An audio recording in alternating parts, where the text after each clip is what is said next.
It was supposed to be just another birthday dinner, warm lights, polite smiles, a cake waiting in the wings.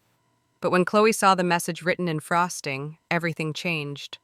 What looked like a cruel joke was really the final crack in a carefully hidden web of betrayal. Her family had always called her too sensitive, but this time Chloe didn't flinch. She smiled, picked up her glass, and quietly decided this birthday would end on her terms. Curious how? Let's begin. Ever had a moment where everything changed in one day? This story is one of those. Comment 1 if you want to know what happened. From the outside, Chloe's family looked picture perfect. They had their traditions, their matching smiles, and their passive-aggressive jokes wrapped in laughter. But behind closed doors, there was a quiet cruelty, one that grew over the years, unspoken but deeply felt.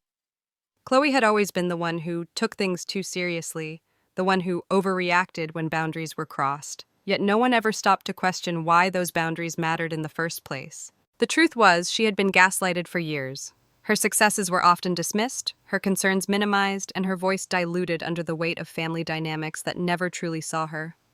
She remembered moments like scars: her mother forwarding her business pitch to her sister without permission, her brother trying to access confidential financial files, and no one ever apologizing. Instead, they told her she was too controlling, too dramatic, or simply hard to love. And yet she kept giving, her time, her energy, even her money. She helped her parents with their finances, offered guidance to siblings, and tried to create moments of connection. In return, she was mocked, excluded from family group chats, and labeled the problem child.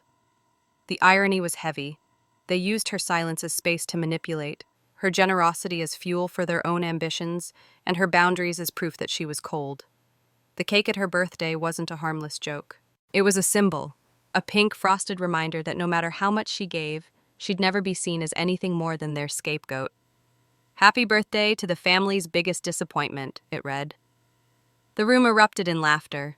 Chloe, for the first time, didn't fake a smile for their comfort. She smiled because she finally saw it clearly.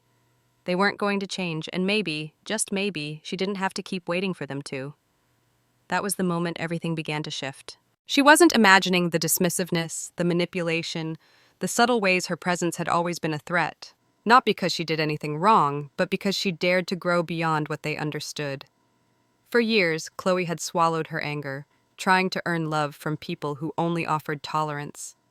But now, under the warm restaurant lights and the cold laughter of people who once called her family, she realized something simple but powerful. Survival was no longer enough. It was time to reclaim her story. Chloe didn't storm out of the restaurant that night. She didn't scream or cry or break down. That would have made it too easy for them to point fingers again. Instead, she smiled, excused herself quietly, and walked straight to the hostess stand. Her voice was calm as she asked to confirm who had changed her cake order. When the manager told her it was Manel, her own sister, who had made the last-minute change, Chloe didn't even blink. Of course it was her. The same sister who hadn't replied to her messages all week, who had smiled wide while unveiling the cake like it was a performance. Chloe stepped outside, letting the chill of the Idaho air wrap around her. And there, beneath the restaurant's string lights, she opened her notes app and started typing. Not an angry rant, but a list, a record. Because this wasn't just about the cake. This was about everything that had come before it. The secrets, the silences, the misuse of her trust. And for the first time, she wasn't going to brush it off. She returned to the table with the same quiet grace, taking her seat as though nothing had happened. But inside, something had changed. She was done pretending. When Cairo handed her a self-help book titled "Fix Your Personality Before 40, she didn't flinch. When Manel laughed and said, "It's a classic, right?" Chloe didn't retaliate. She smiled. Not the kind that says I'm okay, but the kind that says I see you now. She noted every word, every smirk, every passive jab dressed up as humor. And when her cousin Lacey nervously showed her a screenshot of the family group chat, the one Chloe was never added to, mocking her in advance for that night, it only confirmed what she'd already begun to suspect. They weren't just careless. They were complicit. In the bathroom stall, Chloe didn't cry. What she felt wasn't sadness, it was clarity. The kind that comes not in a burst but like a slow dawn after a long, dark night. This wasn't about revenge. It wasn't even about justice. It was about truth. About finally seeing the difference between family and familiarity. She wouldn't confront them with rage. That's what they'd expect. No, Chloe would do something they'd never anticipate. She would hold her peace and build her plan. By the next morning, the clarity she had found hadn't faded. If anything, it had sharpened. At brunch, surrounded by fresh squeezed juice, curated aesthetics, and empty conversations, Chloe sat in silence. She watched them, how easily they slipped back into their roles, as if nothing had happened the night before. As if a cake hadn't called her a disappointment, as if the group chat mocking her didn't exist. They laughed, performed, and passed around artisanal jam like it was just another Instagram brunch moment. But Chloe was done performing. When Judelle took a dig at her work disguised as concern, and Manel followed with a mimosa-fueled jab, it was Riley, quiet, observant Riley, who finally said what Chloe had waited years to hear. "That's not funny." His words weren't loud, but they cracked through the fake cheer like thunder.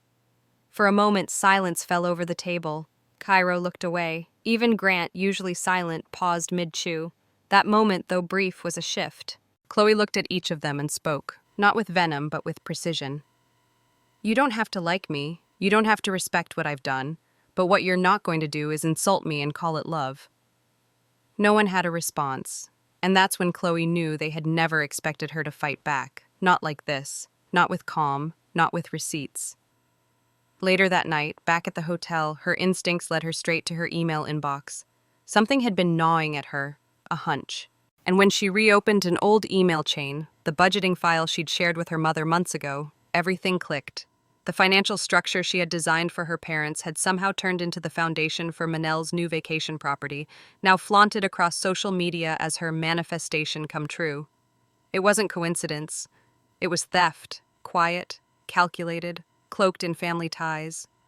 Chloe didn't scream. She documented, she tracked IPs, cross-checked dates. She had the forward trails, the access logs. Cairo, too, had tried to access one of her secure folders using a link only her mother had. It was a pattern. They used her work, her strategies, her silence, then mocked her for asking to be respected. By the time she walked into the next family dinner, she wasn't looking for reconciliation. She was holding proof. Calmly, Chloe placed the printed documents in the center of the table. Pages of access records, forwarded emails, timestamps. They didn't deny it. They didn't defend it either. Because the truth was undeniable. What shocked them wasn't the data. It was that she dared to show it. She wasn't asking for accountability. She was declaring a boundary. "I'm not threatening," Chloe said, her voice steady. "I'm promising." And with that, the quiet war they had waged for years was no longer invisible. She had flipped the script and the board. After that dinner, Chloe didn't go home angry. She went home resolved. There was a calmness in her movements, a clarity that refused to be rattled. Back at the hotel, she opened her laptop and clicked on the embargoed article her assistant had helped her prepare weeks earlier. She didn't hesitate. She hit publish. The silent investor who funded her family and walked away. Her name was there.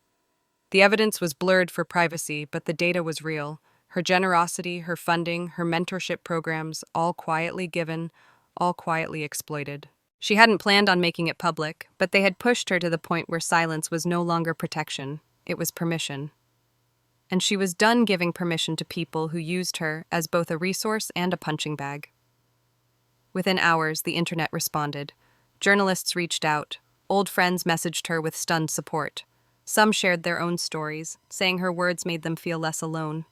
But the most telling reactions came from her family.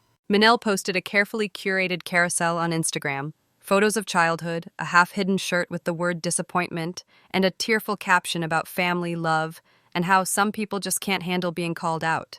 It was bait. Chloe didn't take it. Instead, she posted her own thread. No hashtags, no name-calling. Just the facts. Screenshots of the original contracts she'd drafted, financial records of mentorship fund distributions, and a private message from Manel asking for money to cover a deposit, quietly. Her caption was simple. Not everyone cries, some of us build.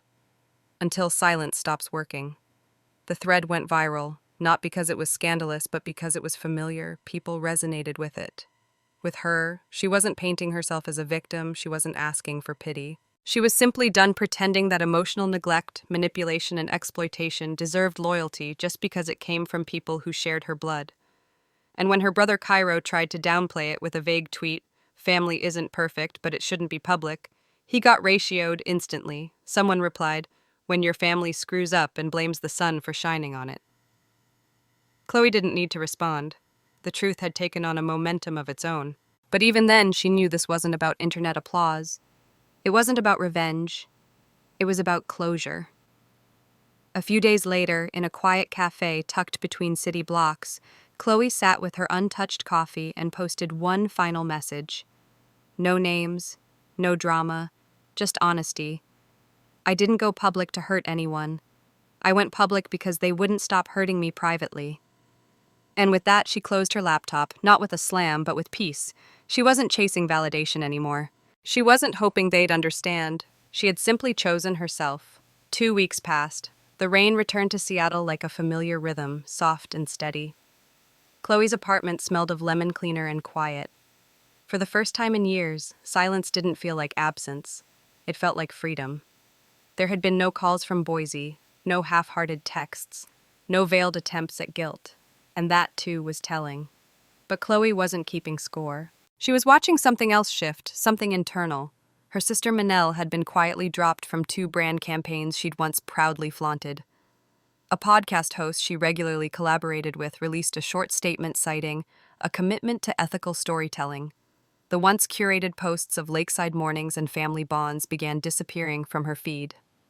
Cairo's scheduled keynote at a tech conference had been quietly replaced by someone else. Even Judelle, the family's master of appearances, said nothing. She didn't respond publicly at all. But Chloe noticed the change in social circles, how mutual friends stopped tagging her, how people who had once whispered behind Chloe's back were now reaching out directly. Still, none of that was the point. What mattered most wasn't what changed around her, it was what changed within her. One morning an email came through. Subject line, keynote confirmed. A women in tech event downtown had accepted her to speak. Riley, ever steady, helped her practice, but on the day of the event, she declined the run-through. I know exactly what I need to say, she told him. And she did. Standing on that stage, she didn't try to impress anyone. She told the truth. I used to think being the black sheep meant I had to fight to be included, she said, her voice clear and unwavering. But sometimes the black sheep just saw the wolf first. There were quiet nods, a few gasps, a knowing silence that didn't need applause to be powerful. You don't need to be believed to be valid, she continued. You don't need to be loved to be worthy, and you definitely don't need to explain your boundaries to people committed to crossing them. The applause at the end wasn't thunderous. It was real, solid, grounded. Later that evening, back in her apartment, Chloe opened a drawer she hadn't touched in months.